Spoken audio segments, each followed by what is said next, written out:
Bonjour à toutes et bonjour à tous, on se retrouve aujourd'hui pour une nouvelle vidéo et cette fois-ci on va parler de Q4OS ou Q4OS si on le met en anglais. Donc, on va le mettre en plein écran déjà et ensuite on va voir un petit peu ce qu'il en est de tout ça. Alors, déjà c'est basé sur du Debian, faut le savoir, donc voilà, c'est basé sur Debian. Après, bon, évidemment les paquets, ça reste du paquet en DEB. Voilà, des paquets Debian pour l'installation des logiciels. Et sinon, on va pouvoir maintenant, après ça, voir un petit peu ce qu'il en est sur le système. Donc le système, il ressemble totalement à Windows, donc c'est fait pour. C'est bien évidemment dans l'esprit de ceux qui l'ont réalisé, le bureau et tout le reste. Alors le bureau, c'est Trinity Desktop, donc c'est à la base c'est une histoire sur le fait de garder KDE 3, donc qui était très connu à l'époque de Mandrake Linux et tout ça. Et après avec l'arrivée de KDE 4, ils ont voulu justement changer tout ça. Et non, ils n'ont pas voulu changer tout ça, ils ont voulu revenir à la base et mettre KDE 3 par la suite. Voilà. Donc ils ont changé le nom, c'est pas KDE 3 mais Trinity Desktop. Mais malgré tout, on retrouve pas mal de choses de cet ancien bureau. Bon, mis à part ça, pour le système en lui-même, donc comme j'ai dit, il ressemble totalement à Windows, donc avec les bureaux, le bureau avec les icônes qui se trouvent ici, le menu qu'on va revoir après, les logiciels ici collés ici, donc comme ce qu'on a connu sous Windows 7 et avant, et ici, bon, la date, l'heure et le réseau, tout ça, que l'on peut évidemment déplier. Voilà, si je fais ça, on a un petit menu qui nous propose de faire des petites choses par rapport à ce que l'on veut avoir. Voilà. Alors là, c'est pour cette partie-là. Donc ce que je vais faire, c'est que je vais me déloguer. Voilà. Alors c'est ça ou pas? Alors, être en veille, éteindre, non, terminer la session, c'est celui-là. Alors c'est fait des bruits de Windows XP, ça je l'entends. Donc voilà comment c'est pour la page de login. Donc elle casse pas non plus des briques. C'est vraiment une page, voilà, là on peut changer, voilà, type de session, on a de quoi faire. Donc là je vais me connecter, voilà. Donc là on a vraiment la partie KDE, et là on se retrouve à nouveau ici. Bon, c'est juste pour vous montrer la page de login, mais à part ça, il n'y a pas non plus beaucoup de choses à voir. Alors si on regarde dans le menu, bon bah le menu, il reste à peu près habituel, enfin, mis à part qu'ils ont mis à la sauce Windows XP. Là si je vais dans les applications, faut que je fasse ça? Oui. Donc là, on a la possibilité d'avoir le tout par catégorie. Donc là, je vais dans Programme, voilà, accessoires et tout. Donc vraiment ce que l'on a connu sous Windows XP, sauf que c'est adapté à Linux.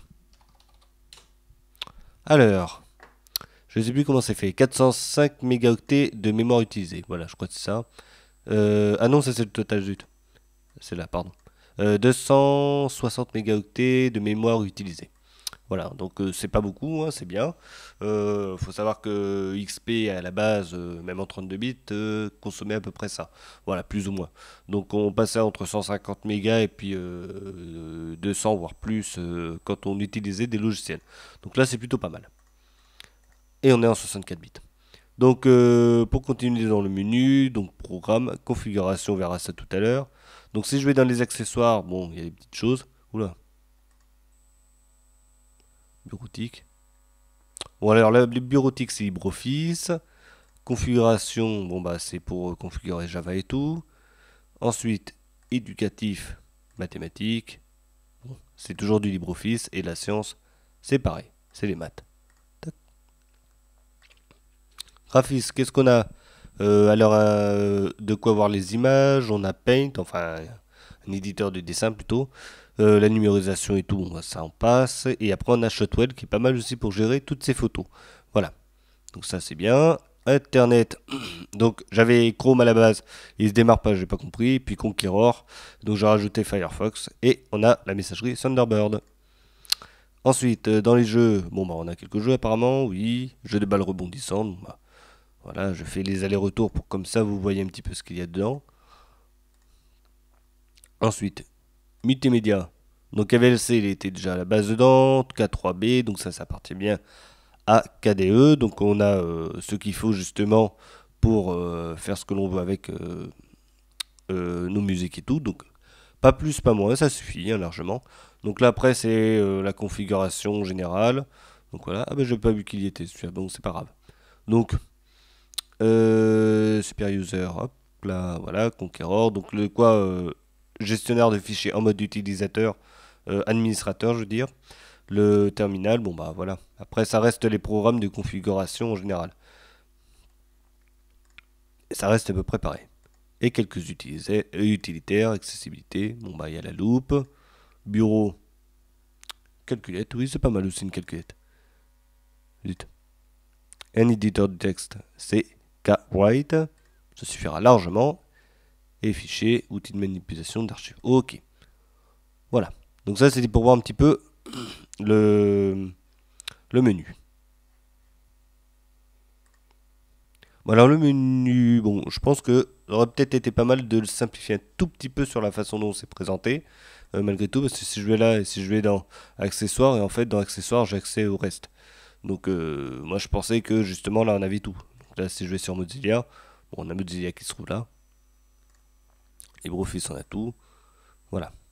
Donc c'est entre les deux, c'est entre je fais à la façon Windows et je fais à la façon Linux si je fais ça. Voilà. Donc il y a les deux, j'aurais peut-être préféré avoir soit l'un soit l'autre, ça aurait peut-être été plus simple que d'avoir les deux en même temps. Configuration, bon bah il y a quelques petites choses que l'on peut avoir, le menu démarrer, ah bah voilà, start menu. Ok. Hop. Ok. Hop. Bon ça c'est le navigateur internet de base, Conqueror. Bon, pour ceux qui ne connaissent pas trop KDE, donc c'est ce qu'il y avait à l'époque au tout début de KDE, maintenant ça y est de moins en moins, on ne l'a plus hein, de base. Voilà, sur KDE 5, ça y est plus de base. Alors la configuration, je sais plus où est-ce qu'ils l'ont mis. Hop, les moyens non. Alors, hop, installe l'application non. Voici on va aller dessus. Voilà. Ça c'est vrai qu'on l'a pas vu, je vais l'agrandir. Donc là on a quelques applications que l'on peut récupérer. Voilà, on peut aller ici directement. Alors là je vais taper mon mot de passe. Voilà. Close. Là, on a tout le reste des logiciels qui sont sur Debian. Donc voilà, c'est du Debian de toute façon. Donc ça, ce qui est pratique, on peut faire ce que l'on veut avec. Alors on peut installer tout hein, de toute façon. Voilà, donc ça c'est bien. Alors après, installer l'application, desktop. Alors ça, je sais plus. Ah voilà, ça tombe bien, je comptais vous en parler. Alors au début, quand on a installé notre système et tout, et qu'on démarre pour la première fois, il nous propose d'installer telle ou telle chose. Donc moi j'ai pris le full, hein, c'est la version complète. Mais après on peut tout simplement installer uniquement le bureau, hein, ou tout simplement quelques trucs basiques en plus du bureau. Voilà. Donc moi j'ai choisi carrément de prendre tout. Comme ça après je savais. Bon après il faut le temps de télécharger, tout installer. Bon ça c'est un autre domaine, c'est pas trop grave non plus. Voilà. Donc, mis à part ça, bon bah voilà, on voit qu'il y a possibilité de soit mettre à vide et après installer soi-même ces applications. Donc ça c'est très bien, je trouve, pour ceux qui justement veulent faire leur système à leur manière. Et après, bah, plus on monte, plus c'est complet. Et puis là, on a carrément le mode complet pour ceux qui veulent pas s'embêter à chercher telle ou telle chose. Surtout que là, je trouve que c'est bien complet en général. J'aurais peut-être aimé avoir GIMP en plus, mais bon, ça, mis à part ça, c'est pas non plus très grave, sachant qu'on peut aller le récupérer. Donc là, je vais dessus, je vais chercher GIMP. Voilà, et GIMP il se trouve là. On n'a plus qu'à l'installer après. Donc là, je ne vais pas l'installer, mais mis à part ça, voilà. Alors, que dire d'autre voilà, donc ça c'est bon. Une fois que c'est fait, ben, on a la partie de l'installation qui se fait. Il n'y a plus qu'à attendre quelques temps. Hein. LibreOffice, je vais voir sa version 5, oui, c'est ça. Et après, une fois que c'est fait, ben, on a tout qui est installé. On n'a plus qu'à sélectionner ce que l'on veut. Voilà. Dossier, j'ai pas été voir dedans. Ah oui, c'est vrai, c'est style Conqueror. Voilà, donc là on a bien les onglets qui peuvent arriver. Alors c'est une autre façon de présenter, hein, de toute façon. Là si je vais ici... Bon d'accord, c'est pas grave. Je croyais que ça le faisait. Affichage, c'est là. Voilà. Tac. Type d'affichage, multicolonne. Ah bah voilà. Affichage, type d'affichage, hop. Donc on a plusieurs choses de toute façon ici. Voilà, mais je croyais que ça pouvait splitter la fenêtre en deux, ou alors je me suis trompé quelque part. Alors, fenêtre, ah voilà, le scindage, c'est bien ce qui me semblait. Donc on peut l'avoir. Donc faut savoir aussi que sur Dolphin maintenant, c'est vrai que ça y est de base directement affiché en icône et tout, donc c'est vrai que c'est un peu plus simple. Donc là on revient sur quelque chose d'un peu plus basique. Voilà, et puis après bon bah on a à peu près tout. Si je peux faire ça, sinon ça ce qui est marrant. Voilà. Puis là j'ai internet à droite et à gauche. Non, j'ai internet à gauche, à droite j'ai mes documents. Voilà. Donc ça c'est un petit peu la, entre les guillemets quand même la force de Conqueror, c'est d'avoir tout en un et de pas ouvrir 30 000 logiciels. Donc ça c'est plutôt pas mal. J'apprécie beaucoup. Alors, tac. Configurer le bureau. Alors je sais plus où est-ce que j'avais trouvé ça. Alors.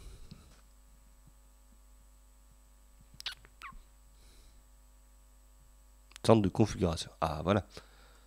C'est là. Faut s'y retrouver. Alors administration du système et tout. Donc là on a tout le reste bien évidemment. Donc de quoi changer la langue et tout. Bon, il n'y a pas tout de totalement traduit correctement. Là-bas on le voit ici, un folder. Normalement c'est pas censé être comme ça. Là si je vais dans apparence et thème, voilà, on a la possibilité de changer son fond d'écran. Il y en a quelques-uns, je vous le montre vite fait. Ah, des trucs sympas je trouve. Ah bah tiens il est bien, je l'applique.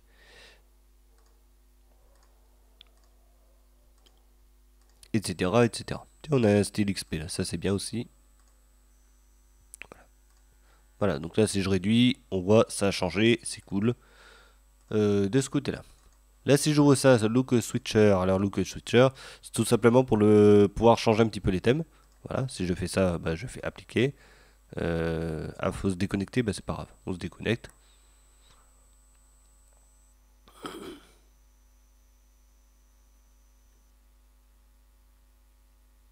Voilà. Et on se reconnecte. Voilà. Donc là on a tout. Bon, mis à part que c'est un petit peu à gauche, j'aurais peut-être préféré que ce soit en bas, mais ça c'est un autre détail. Là je peux tout simplement le configurer et le mettre en bas. Appliquer, voilà, ce sera quand même largement mieux qu'au début. Voilà. Alors on se retrouve avec quelque chose qui ressemble à Windows XP. Voilà, c'est plus comme ça. Centre de configuration. Hop. Ah, pas mal. On a changé. Apparence et thème. Switcher de thème. Hop, voilà. Et là, vous voyez, bon, bah, après on a le reste, Spring. Donc je préfère quand même celui-là en thème. Et là, on a Windows classique. Bon, je vais pas à chaque fois les appliquer, c'est à chaque fois il faut se déconnecter pour se reconnecter. Et après, si je fais montrer tout, voilà, on a tout le reste. KDE classique, contraste élevé, mode brusque. Voilà. Donc on a tout. Voilà à peu près pour ce qu'il en est. Là, je sais pas, gestionnaire des tâches, non. Configurer. Alors, la barre des tâches, c'est ça. Arrangement, normal, je vais mettre petit. Ok, voilà. Là, on est un petit peu mieux. Donc après, vous voyez, de toute façon, on a vraiment la possibilité d'avoir un peu de tout. Donc ça, c'est bien. Mis à part que je peux pas changer la couleur de ça, je crois, je sais plus. Allez, ça c'est bon. Je crois qu'on a fait à peu près le tour. Donc maintenant, on va pouvoir passer au bilan global. Normalement, on a tout fait. Je vais aller sur mon ordinateur, je ne l'ai pas encore fait ça. Voilà, donc ça c'est bien. Dossier personnel, on a tout ici. Précédent. Et après, bon, bah, il y a tout. Hein. Là, si j'enlève, je fais ça. On se retrouve avec bien évidemment nos dossiers ici. Alors par contre, voilà, je fais ça, ça peut pas l'agrandir, hein, il faut vraiment que je fasse double clic et tout. C'est pas comme, c'est un petit peu à l'ancienne. Voilà. Allez, on va passer au point positif, au point négatif. Alors ça, je crois que je peux l'agrandir au maximum ou le réduire. Voilà. Donc bon, je vais le laisser comme c'était avant. Voilà. Alors, on va passer au point positif, au point négatif. Alors bon, point positif déjà, c'est bah, le système en lui-même, il est simple. On se retrouve avec les bases de Windows XP. Bon, pour ceux qui sont sur Windows 10 maintenant, bon, il faudra s'y refaire, mais ça c'est pas trop grave. je pense. Mis à part ça, donc pour moi c'est quand même un bon point. On retrouve quand même quelque chose qui est très simple à utiliser, très sympa d'ailleurs. Voilà. Il y a quoi d'autre à dire quand on a fait l'installation complète, on a ce qu'il faut pour travailler avec les logiciels qui sont à l'intérieur. Moi je trouve que c'est bien. Il n'y en a pas de trop, comme j'ai dit tout à l'heure par rapport au multimédia, ils ont mis VLC, ils ont mis K3B pour faire de la gravure de CD et de DVD ou Blu-ray, hein, si vous avez autre chose de plus. Et ça suffit quoi, voilà. On n'en met pas de trop. C'est ça ce que j'aime bien justement, c'est que on a juste ce qu'il faut, même quand on met tout. Voilà. Donc ça c'est cool. On a Paint, on a tout ça, enfin voilà. Enfin l'équivalent de Paint, si je retourne dessus, alors c'est dans Application, Graphisme, et c'est celui-là. Voilà. Bah c'est comme Paint, hein. De toute façon. Voilà. Ça rappelle des souvenirs. Voilà, quand on était gamin, on aime bien faire ça. Voilà. Un gros GG. Et c'est cool. Donc, c'est pour ça que je dis que ça, ce qui est bien, justement, c'est qu'on a la possibilité d'avoir pas mal de choses là-dessus en installation complète. Aussi un autre truc qui est bien, donc comme je disais, une fois qu'on installe notre système, il nous propose, pour ceux qui veulent juste prendre ce dont ils ont besoin, la possibilité de mettre le bureau, et seulement le bureau, il n'y a pas besoin de plus. Voilà. Après, il faut quand même convertir le bureau en langue française. Mis à part ça, on a juste après à aller chercher les logiciels dont on a besoin, donc LibreOffice, etc. S'il y en a qui font de la retouche vidéo, ils vont chercher ce qu'ils veulent, voilà, comme Kader Live et tout. Donc ça, c'est plutôt cool.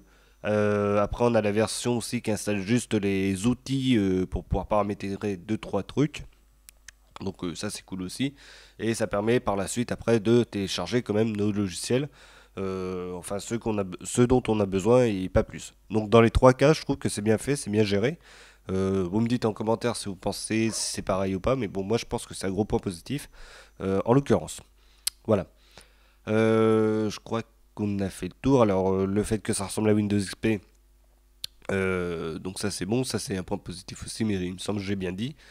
Il y a quoi d'autre Si pour ceux qui veulent revenir à un truc un peu basique, comme ce qu'ils ont connu sous KDE, 3 bien évidemment, avec Mandrake Linux et tout, ils vont pouvoir le retrouver en configurant un petit peu de trois choses. Ils vont se retrouver avec du KDE 3 comme ce que l'on a connu auparavant avec d'anciens ordinateurs. Donc ça va être cool. Pour ceux qui veulent revenir un petit peu aux bases de KDE, bah, ça c'est un bon point de ce côté-là grâce à ce bureau. Donc, qui, en plus de ça, il est très léger. Et, on l'a vu tout à l'heure, il consomme pas beaucoup. Donc c'est vraiment très très bien pour ça. Alors, on va faire un petit coup de ça. Voilà. 313 mégas, bon bah j'ai quand même fait pas mal de choses dessus. Donc c'est bien, ça consomme pas. Voilà, maintenant, si on part sur les points négatifs, il n'y en aura pas tant que ça, je trouve. Alors pour moi, le vrai point négatif, ça risque d'être plus le menu, même si on peut le changer malgré tout. Mais si on veut rester sur un menu qui se base sur Windows XP et tout, ce que je regrette, c'est la façon dont ils l'ont fait. Donc le fait d'avoir bureautique. Non, qu'est-ce que je dis moi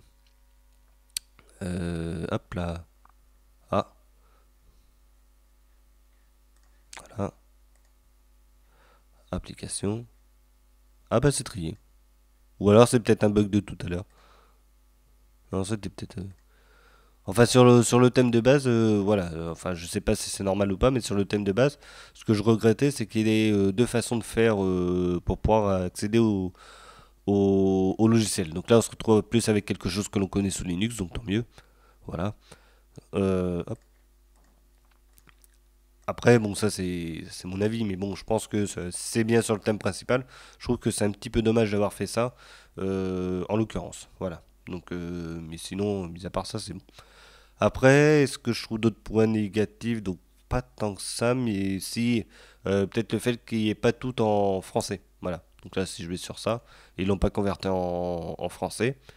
Ça, c'est un petit peu dommage.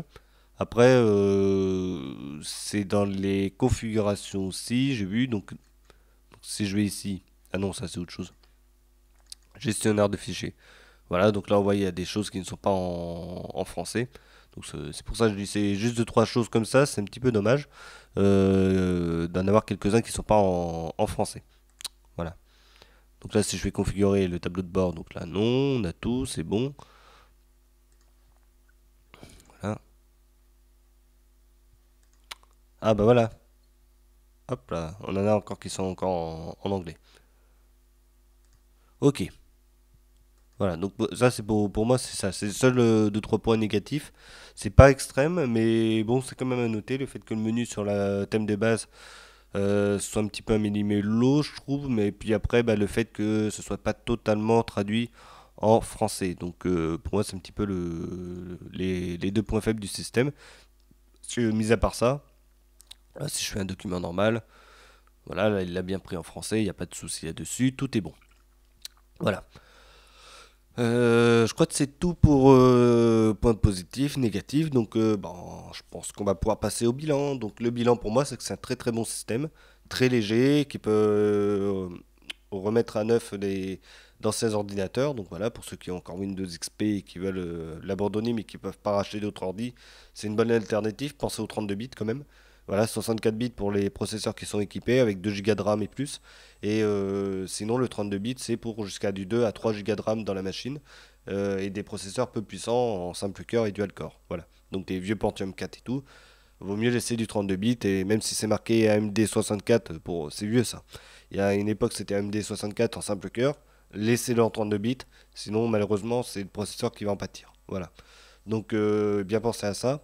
Mais sinon, pour moi, voilà, on peut vraiment l'installer sur toutes les machines. C'est très simple à utiliser. Ça ressemble à du Windows sans problème.